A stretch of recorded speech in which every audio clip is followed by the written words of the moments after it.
So I'm talking to moms now that have young kids or teenagers who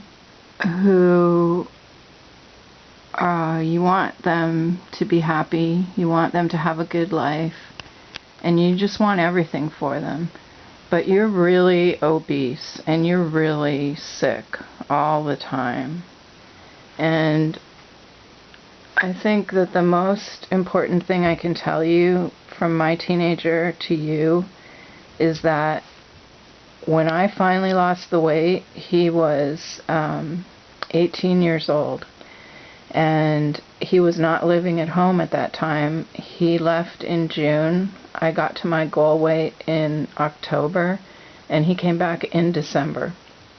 So I was around 150 for the first time ever. He'd seen me look that healthy and thin.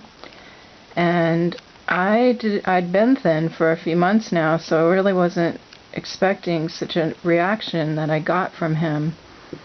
But boy, let me tell you, he talked about it for days, for weeks, for months. Like, it would always come up in conversation. And still, if anyone asks him, you know, what do you think about your mom's weight, or are you glad your mom lost weight? That is probably the most joy I've seen on his face in his whole entire life. And we don't get along right now. He's not even allowed in this house. But I guarantee you, if I saw him on the street and said, hey, what do you think about my weight loss? Right away, he'd be happy and we'd have a good conversation. Because it's just so important to him. And the many, many near-death experiences I've had, and the rides we couldn't go on, and the things we couldn't do, and the events he had to do by himself, or I had to have a friend take him because I just couldn't do it.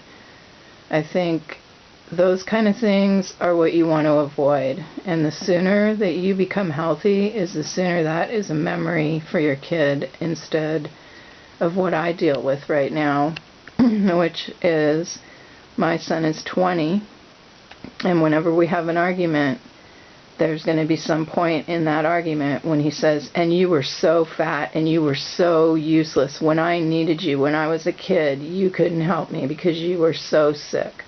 And that is going to come up in every single thing that we ever fight about. So, if you're a parent, think about your kids. I know sometimes that doesn't help, because even though I knew he wanted me to lose weight, I still couldn't do it.